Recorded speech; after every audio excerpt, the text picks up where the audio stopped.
What's going on, guys? My name is Marcel. Welcome to my YouTube channel, One Dapper Street. Welcome to today's video, which has been much requested over the last few months, over the summer a lot more specifically. And I am now really excited because I just added a couple new ones to share with you guys my current watch collection. Now, before we get into all the different watches that I have lying right here in front of me, I just want to call out that I'm genuinely a watch guy when it comes to aesthetics. I don't know about all the technicalities, so if you're a watch aficionado, you're looking for a proper watch video with all of the details and specs, this is not going to be it. We're going to focus a lot on what they look like, how they make me feel, and that's just my general take on fashion. So if you're not new to this channel, you know this already, but a quick disclaimer. So with that said, let's get started, and I'll start with a watch that, if you follow me, you've seen a whole lot on this channel. The first watch I want to talk about is this Piaget Polo S in a stainless steel link bracelet, an off-white face, silver casing.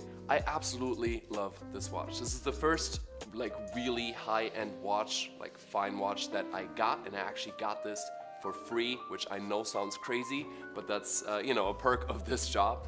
So Piaget gave me this watch 8 years ago, and at first I wasn't quite sure how I felt about it because it has a fairly unique shape to it, but it has grown on me, and you guys have seen it. I wear this with suits, I wear this with street style, I wear this with all different sorts of color combinations, so this is an absolutely amazing watch, and this watch is the reason why I recommend anybody that wants to buy just one watch, go with a stainless steel link watch, just because I know that it's incredibly versatile. So this is my baby number one.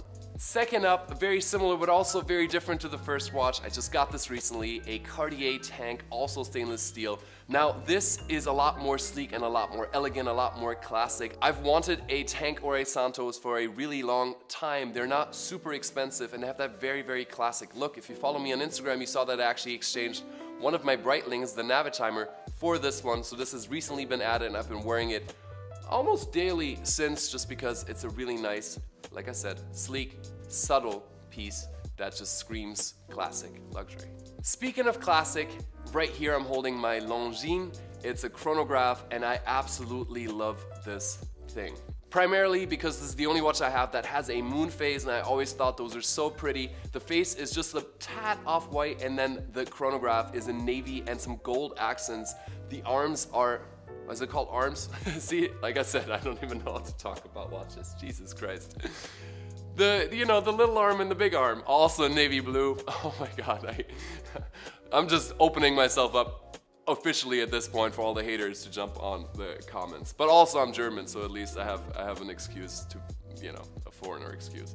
I love this thing, super classic, super beautiful, a dark brown leather strap, croc leather strap. And this is a timeless piece that I'm excited. This is the watch I'm most excited to pass on to my son, if I have one, my grandson, my great-grandson.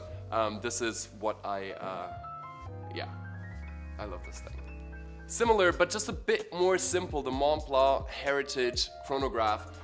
We have a very sleek, simple silver dial in a stainless steel casing and a black croc leather strap. Here we also have a couple of those blue accents, that's why I'm saying a little similar to the Longines, but at the same time distinctly different, a lot more modern, a lot more sleek. I love this with a nice suit, but also because it's so simple, you can easily wear this with more casual outfits and even streetwear outfits. I obviously like to base my choice of leather strap a lot on the colors that I'm wearing, so anything black or achromatic, this is a watch I'm going to consider wearing. Now also a recent pickup is this Breitling. I went to this eBay luxury exchange event and I brought a few Breitlings to trade in with me, and I did not expect to be leaving with another Breitling, but I was looking for a Santos or tank Cartier two-tone, so gold and silver. Wasn't available, at least not in my price range. There was a Vacheron Constantin, but we'll not get into that because that's $30,000 I do not have.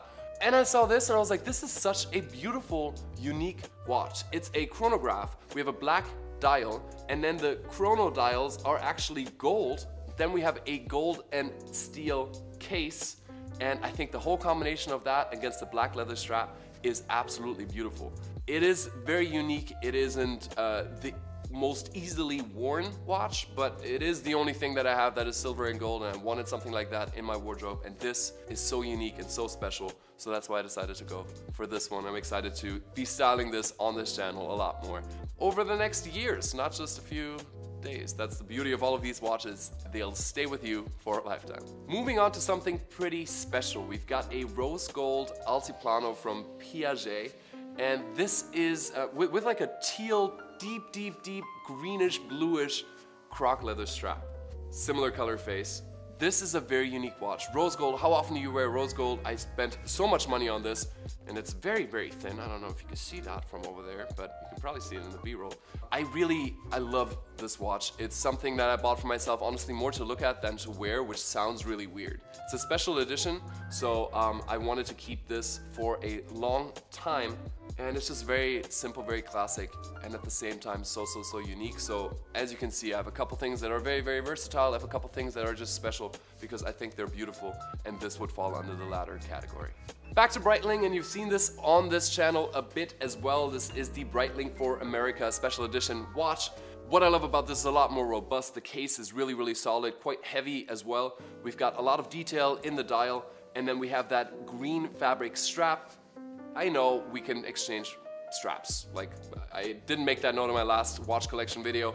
I know I can, but I don't really do it. I'm just gonna be honest. I can't get myself to consistently be changing straps, which I know is a very good way to get more out of one case if you want to invest in one watch. But for me, I leave my straps on, just so that's said.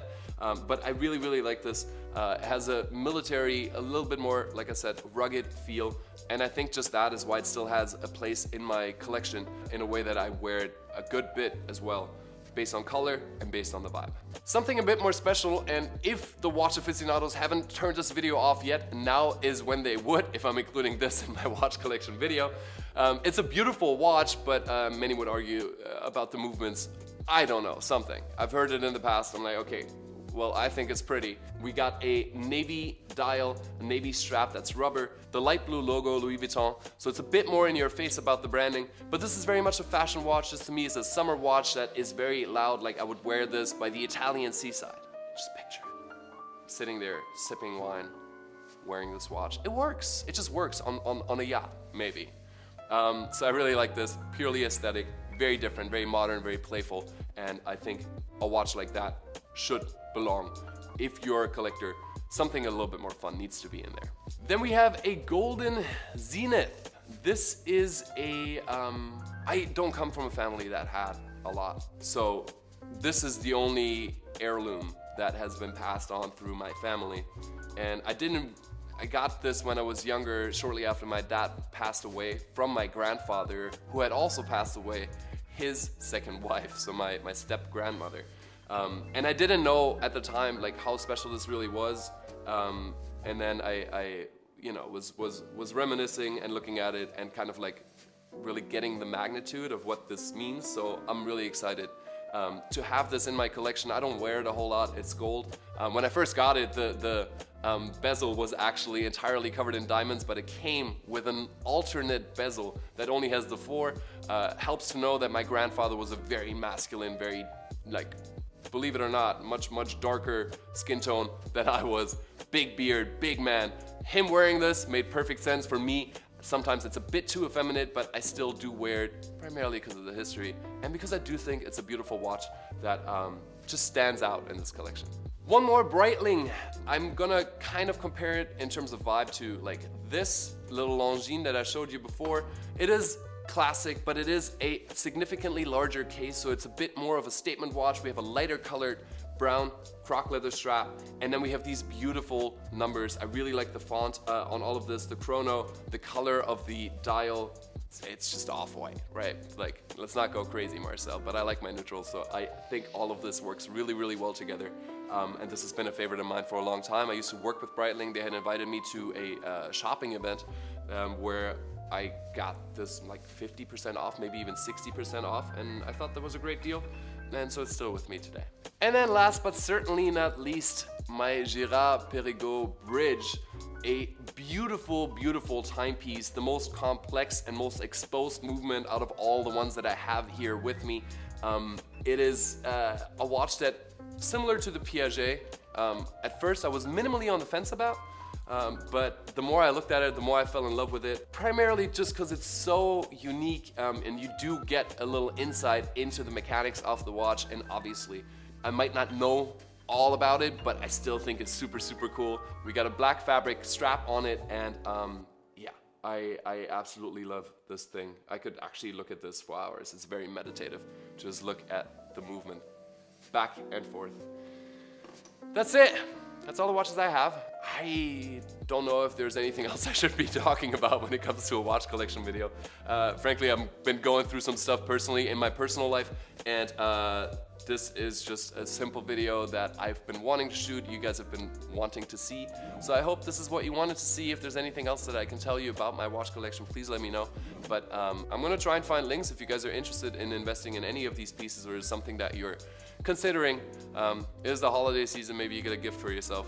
And yeah, thank you guys so much for watching. I hope you enjoyed this. A little laid back, a little chill, walking through some watches. No biggie.